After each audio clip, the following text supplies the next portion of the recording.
In conjunction with Behring, we are currently crafting the most devastating size 7 mountable ship cannon ever devised. The SF7, being prototyped in both ballistic and laser configurations, is specifically designed to incapacitate capital-class vessels.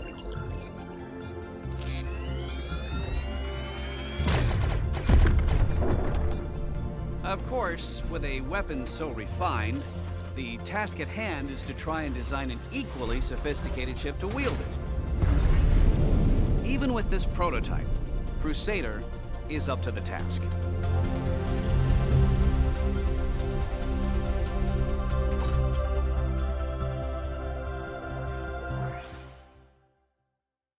Hello guys, and welcome back to the channel. Today we're going to take a look at the Ares Ion from Crusader Industries, a ship that has had multiple ups and downs in terms of balancing, quite a few controversies like its counterpart the Inferno, which we've already covered. This ship for me, I have a lot of fond memories of it. I think a lot of people do. If you were around when this ship launched, there was a lot of hammerheads blowing up and strewn across the verse. This thing was great fun, and then it took a nosedive with multiple iterations of the gun. I believe at least 2 changes. I can't remember the exact changes. It was quite a few it's been through, but it's been through its hardship. However, the Ion is now back on track, and this ship is potent again, as it should be. Kind of described and sold as a sniper designed to take on capital ships. Now obviously, to maximise the potential of these particular ships, the Ion and the Inferno, I think these hunting Idrises and Polarises and things of that nature would almost certainly work well in a pack. That's not to say that you can't destroy hammerheads single-handedly, of course you can, but I think taking down an Idris is a very risky endeavour to try and do this by yourself. However, the size 7 cannon is absolutely fantastic, and there is something about the Ares ships. They look incredible, they look menacing, venomous, poignant, dangerous, however you want to describe it. Having a size 7 weapon strapped to the side of your cockpit is a very warming feeling. It makes you feel quite dangerous, and I think that's part of the appeal when you get into an Ares, whether it be this, the Ion, or indeed the Inferno. There are pros and cons to both, but ultimately the decision would lie with you, what you prefer: a Gatling, which needs rearming, or an energy-based weapon that doesn't need rearming but does sap that potential from your shields to charge it. So there's a lot of contemplation to be had between the two ships. The Ion and Inferno both have their own individualism.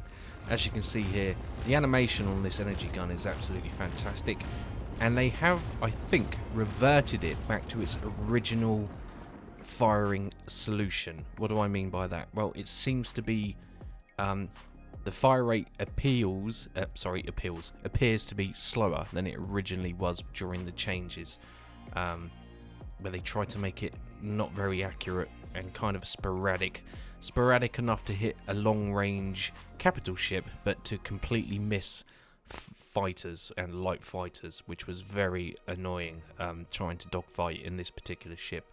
The cockpit is obviously superb. Shared features and buttons and switches that you would find from the Star Runner are obviously carried across because it's the same manufacturer. So the cannon animation, the sound it makes, everything in the Ares is incredible. It's a very nice place to sit, and as you can see, that size 7 energy based weapon just hanging over your right shoulder does make you feel, well, quite frankly, OP. And who doesn't like feeling like that? The Ares do give you that immersion, that sense of power, which I think is a very difficult thing to convey sometimes, but I think the Ares do it well.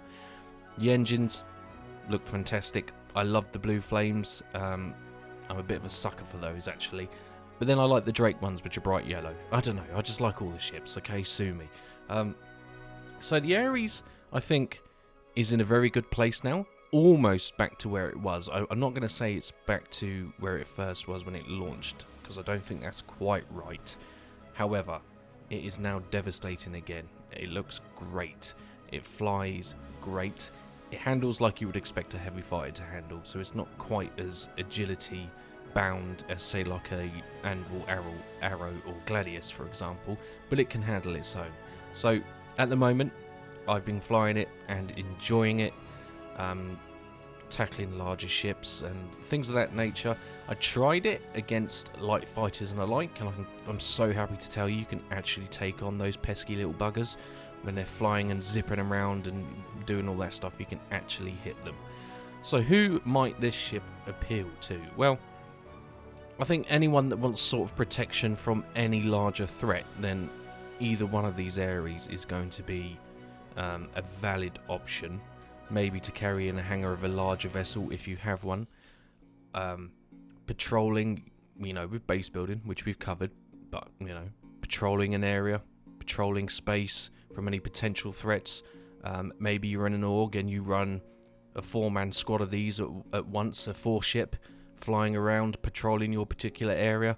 Maybe a light fighter to deal with pesky other light fighters and things of that nature. So, potentially, a squadron or flight of Ares is something you should fear. I would not like to run into, say, 3 or 4 of these, maybe 2 Ions and 2 Infernos working in tandem to take down an Idris, or any other large prey that you might stumble across during your travels throughout the verse. You pick something big on the radar, assemble the squadron, and start chipping away at the shields on those big ships that are causing you problems.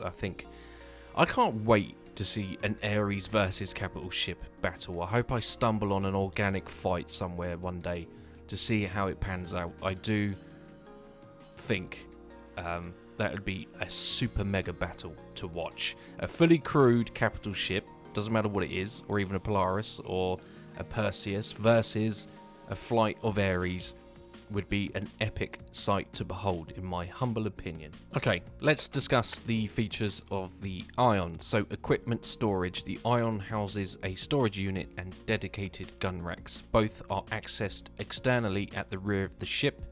The Behring SF7E laser cannon, exclusive to the Ion. This laser cannon is integrated into the ship's frame and can't be swapped. It has a range of at least 8 kilometers. I would take that with a pinch of salt, because I think it very much depends on the target size, to be honest with you, because you're not going to hit a fighter at 8 kilometers. The purpose-built laser cannon accurately delivers high-powered shots to disable shields of the gunships before working with other vessels to incapacitate them. So what does that mean? Well, the energy weapon really is designed to quickly drop the shields, and then what you would do with, if you're in a 4-ship, for example, as we've discussed, is you would send in the Inferno with the Gatling gun to absolutely shred the armor of your target vessel.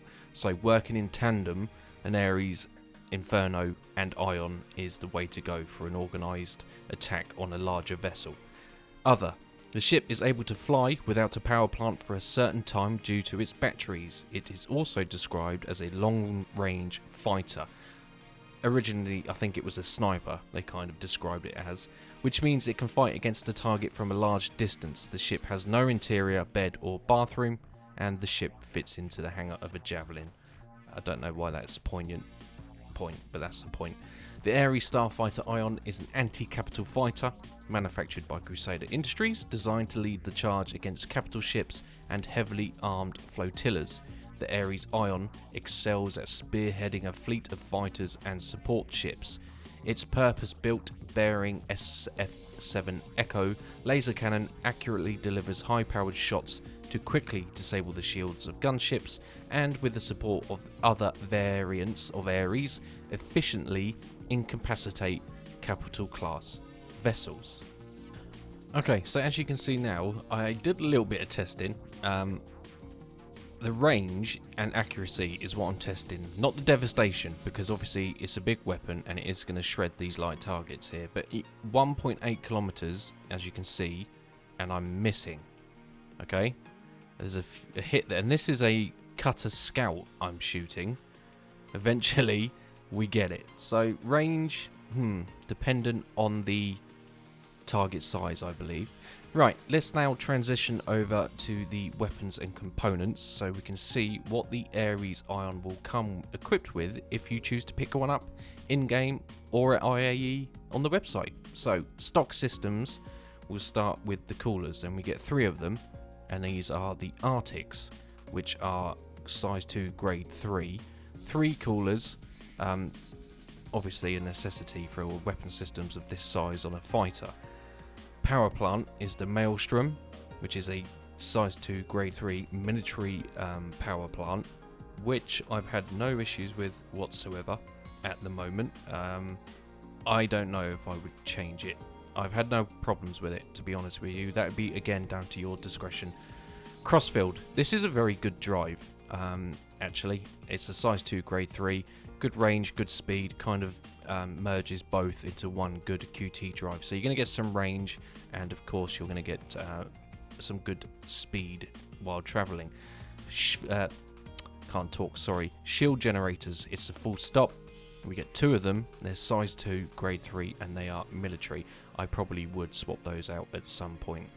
Vehicle weapons, obviously, we get Arrestor missiles. We get 8 of them. And of course we've already discussed the cannon, and we also get some Viper missiles as well, size 3. So firepower really isn't an issue at all for the Ares series of ships. They're fairly impressive.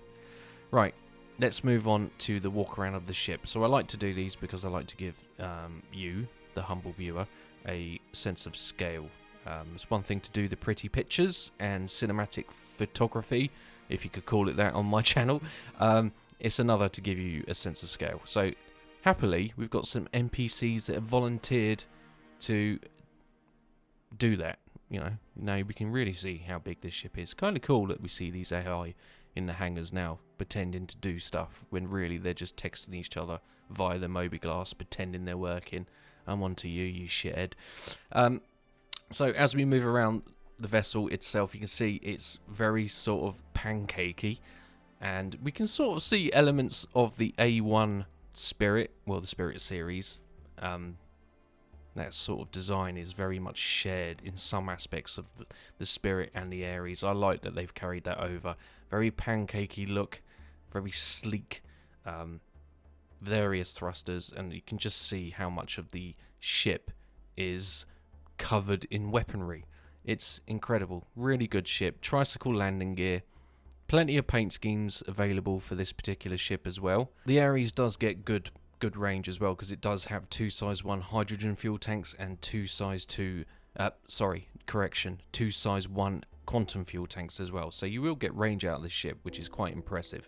Okay, so while we continue our walk around and you get to see it in all of its glory, I'd like to hear from you. How do you intend to deploy the Ares series of ships? Doesn't matter which one you have, whether it be the Ion and or the Inferno. I'm interested if you have any strategies in place for this ship, for you as a solo or in an org or just a small group of friends. How do you prefer to use this ship? Because I do enjoy reading the community's creativity. It adds character to the ships. It's pretty cool to hear from you guys. Right, so we're going to jump in the cockpit now, and it's a very sleek operation in here. The canopy closes, and the MFDs are superb. I really enjoy the MFDs in here. Everything's extremely easy to read, and there's enough ambient light around the switches for you to operate in the deep black of space, which is a very nice and important feature, I feel. You'll notice there's also a HOTAS system with an ejection handle in the seat, and of course we have that massive weapon system on our right hand side. Visibility is very good. Not too intrusive, even with the roof. You don't notice it. It's a very nice view. Nothing encompassing or blocking your vision.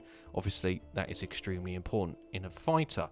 So very clean inside the Ares ships, and as you can see, the buttons work and have functions. So overall, a very well built ship. Tons of fun to be had, and that, my friends, is my video on the Ares Ion. I hope you enjoyed it. If you did, you know what buttons to press, and I of course will have more Star Citizen content en route to your location soon. Thanks guys, cheers.